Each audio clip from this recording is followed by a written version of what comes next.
nós seres humanos não imaginamos. Mas, queridos, vamos estar aprendendo um pouco da palavra de Deus, refletindo nesse texto. Jesus, ele não tinha um único caminho, juntamente com os seus discípulos, ele não tinha um único caminho para chegar a Samaria. Ele tinha outros caminhos. Se ele não quisesse ir por aquele caminho, ele teria 3, 4 escolhas. Mas aprove a Deus Jesus passar por Samaria. E era plano de Jesus passar por Samaria. Era vontade de Jesus passar por Samaria. Era uma trajetória que ele iria fazer. Porque ele sabia o que ele iria fazer no caminho de Samaria. Jesus é onisciente, sabe de todas as coisas. Jesus sabia que ele ia encontrar aquela mulher no caminho do poço, buscando água, que era costume dela. É um encontro transformador. Todas as pessoas que um dia encontraram com Jesus, todas as pessoas que um dia se encontraram com Jesus, elas nunca mais foram as mesmas. Nunca mais. E nós somos prova viva disso. Eu sou prova viva disso. Você é prova viva de que um dia, quando você teve um encontro com Jesus, não foi mais o mesmo. Algo de maravilhoso aconteceu, algo de extraordinário aconteceu em nossas vidas quando nós encontramos com Jesus. Aquela mulher nunca mais foi a mesma. Nunca mais. A Bíblia não fala o nome dela, mas fala Maria, a mulher samaritana. A mulher samaritana. E esta mulher, ela se tornou um instrumento nas mãos de Jesus. Depois do encontro que ela teve com Jesus, ela teve uma experiência com Jesus. E essa experiência foi marcante na vida daquela mulher. E um dia também a experiência que nós tivemos com Jesus foi marcante em nossas vidas. E nós também, queridos, precisamos exalar e ser um instrumento nas mãos de Jesus. Glória a Deus. Depois de ter sido alcançado por Ele e de ter tido essa experiência com Ele. Ela conheceu o verdadeiro Deus. Essa mulher conheceu o verdadeiro Deus. E ela conheceu também a verdadeira adoração ao verdadeiro Deus. Ela conheceu que não era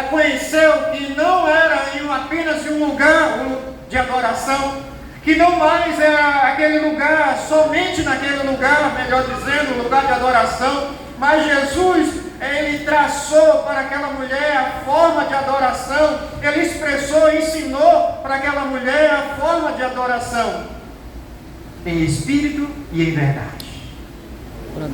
A adoração verdadeira, adoração que sobe ao céu, adoração que agrada a Deus, adoração que agrada a Jesus, adoração sincera, é adoração em espírito e em verdade. Aleluia. A adoração, ela foi instruída por Jesus, que ela podia adorar a Jesus não apenas só no templo, mas ela podia adorar Jesus no templo, mas ela podia adorar Jesus lavando os pratos, carregando a água, andando pelo caminho, trabalhando, ensinando em todos os momentos. Glória a Deus. Ela poderia adorar Jesus. Ela aprendeu o conceito de adoração extraído por Jesus. Esse é o melhor conceito de adoração.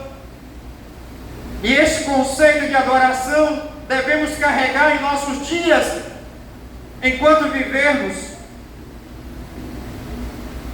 Jesus se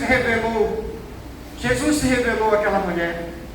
E Jesus um dia se revelou para mim e para você. E Jesus, Ele quer continuar se revelando a todos quantos queiram aprender mais dele. Glória a Deus. Sou eu que falo contigo.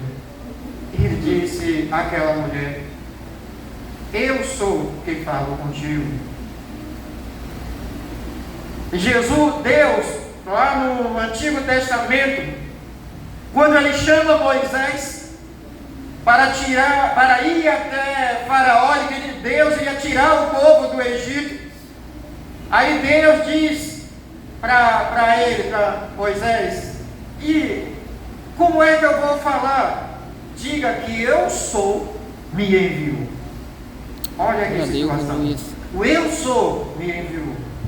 E aqui Jesus era esse eu sou, era esse único Deus, esse eu sou, o Deus Todo-Poderoso, Criador dos céus e da terra, que criou o céu e que governa todas as coisas, que Faraó precisava conhecer. E que esse eu sou, o Todo-Poderoso, que o mundo precisa conhecer, aqueles que ainda não conhecem, precisam conhecer o Deus Todo-Poderoso, Criador dos céus e da terra. E esse Deus se revela àquela mulher, de maneira que ela não mais foi a mesma pessoa. E agora ela vai e anuncia. No verso 25, no verso 26, Jesus disse-lhe: eu sou o que falo contigo. Jesus começa a se revelar. E nisso vieram os seus discípulos e maravilharam-se de que estivesse falando com uma mulher. Todavia, nenhum lhe disse: que perguntais? Que perguntas? Ou por que falas com ela? Ninguém quis perguntar. Mas Jesus estava em um diálogo transformador, num diálogo que mudaria toda a vida daquela mulher. E esse diálogo que Jesus tem com aquela mulher levou outras pessoas a conhecerem o Deus Todo-Poderoso, Criador dos céus e da terra. Jesus, ele disse que aquela água, aquela água que ela estava carregando, se ela bebesse, ela teria sede novamente. Mas a água que ele te desse, ela não mais teria sede. Glória a Deus, aleluia. Jesus estava falando de uma outra água. Jesus estava falando de uma outra sede. A princípio ela não entende, como muitas pessoas também não entendem. Quando Jesus falou, não entendeu, e muitos hoje também continuam não entendendo o que Jesus está falando, a proposta de Jesus, os planos de Jesus. Nicodemos também não entendeu. Porventura, pode eu, sendo velho, voltar ao ventre da minha mãe? Jesus disse: importa, Nicodemos, nascer de novo. Ele não entendeu. Mas depois ele entende. Glória a Deus, aleluia. Jesus, ele fala, pode ser que o homem não entenda a princípio, mas depois ele vai entender. Nós entendemos a vontade de Deus, porque é o Deus que se revela, é o Deus Todo-Poderoso, na sua palavra há poder. Aleluia. E ele se revela a cada um de nós. Jesus, a água que sacia a sede espiritual do homem. Ele é a água que sacia a